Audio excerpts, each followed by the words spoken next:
back chair and then you can have the back chair. 30 so far. Oh, he did. It was 1978. 4 infamous incidents occurred that year. In Chicago, Illinois, John Wayne Gacy was arrested.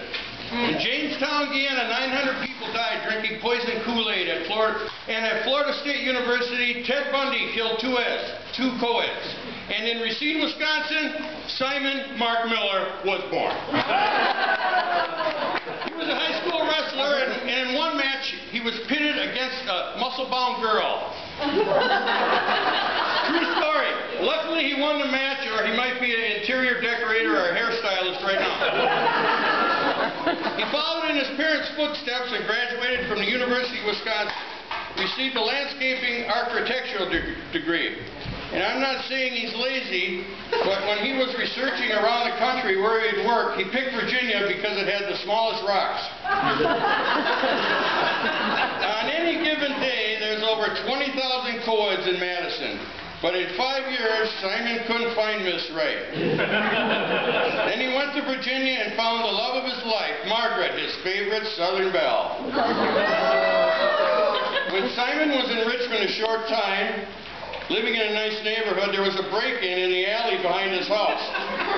He went out to investigate why the cops were all over. Most of the neighbors did likewise. Simon looks around, and they all had guns. One guy says to another, "I knew you'd bring yours, so I left mine home."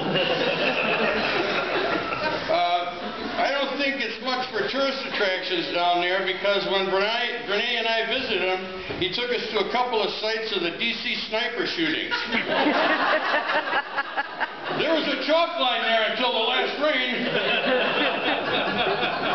He also took us to a karaoke bar, but he had to practice in the mirror in the apartment before we left. I have to admit, he put my rolling on a river to shame. Also in 1978, microchips were first patented by Texas Instruments. Simon, trying to stay up with the times, thought they were little potato chips, and has eaten more than his fair share all his life, as you can tell.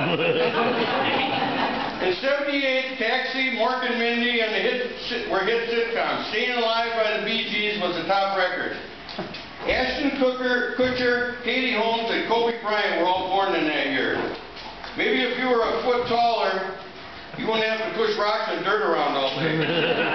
Well, you'd have to be a little more coordinated, too. Animal House was tops at the box office, a movie Simon relived over and over and over and over again in his previous career as a college student. And finally, I don't think many of you know this, but Simon didn't always want to be a landscape architect. He once dreamed of being a motorcycle instructor, but that didn't pan out.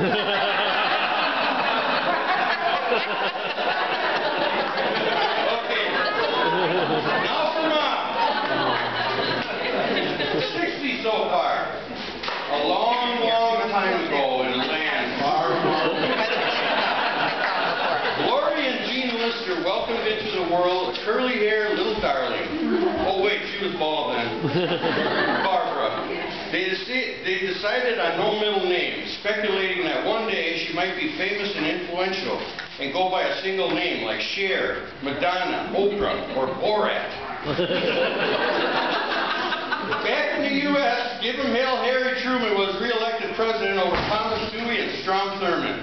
Ben Hogan won the U.S. Open golf tournament. A postage stamp was 3 cents. Fresh baked loaf bread, 14. I'm looking over a 4-leaf clover topped the music charts, and Babe Ruth died. Not that they cared over there, they were playing that sissy game, cricket. It was also the year of Toast of the Town, hosted by Ed Sullivan, premiered on CBS TV, who coincidentally also brought 4 other mop-top Brits to America. When Mark and Barb lived on the frontage road, the state had a big construction project on Interstate 94. Oh my, that's mean. They needed a flashing arrow to direct traffic. Instead of having a big generator and paying a workie to service it daily, they asked Barb and Mark if they could hook up to their own electric line, wired directly to their house, and they would pay the month's entire electric bill. The frugal couple approved. Well, about was mowing the grass, getting up under the bushes real good, and zap! She hits the wire. Traffic was backed up to Milwaukee. The company quickly installed the generator. When Barb decided to go to university in the U.S., her dad said, "You can go, but you better not come back chewing gum."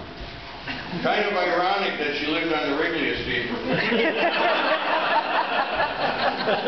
Barb was way ahead of her time. She was a cougar back in the 70s. Married to that workaholic Mark, she insisted on no working on Sundays. Then she'd let him putter around for an hour or so. I think Mark's got it up to like 8 hours now. She said she likes teaching kindergarten because the kids are still afraid of her. Her commute to school used to Hey, no heckling. Her commute to school used to be over an hour, but now that Steve's on the Kenosha Police Force, she can make it in 40 minutes. Barb and Mark had a little dog named Harry. Barb would call it Hari. It answered to both Harry and Hari. So she said it was bilingual. They bought a jacuzzi, thought they'd do some hot tubbing with friends and neighbors. Then they pictured Donnie Jensen and Brian in Speedos. They usually do it alone now. From a sleepy little college town of Platteville, well, I guess it wasn't that sleepy, there was 14 bars on one block, to a cramped upstairs dive in Racine, to a little house just earshot from the rumbling of heavy dragsters, to sharing a house with an 80-year-old recluse on a hog farm, to living in the middle of a cornfield in the flatlands of Illinois where you can see a telephone pole 3 miles away, to skinny dipping at Nagawicki, to mingling with the millionaires at Lake Geneva, to living 6 short months with the folks, to building and living in their dream home without a garage, and having 3 adorable, successful children and 1 grandchild so far. I think they're at a place they want to be, except Mark wants them to work more on Sunday. Okay, seriously though, Barb, where are you? Over here. It's been 35 years. What's with the phony British accent?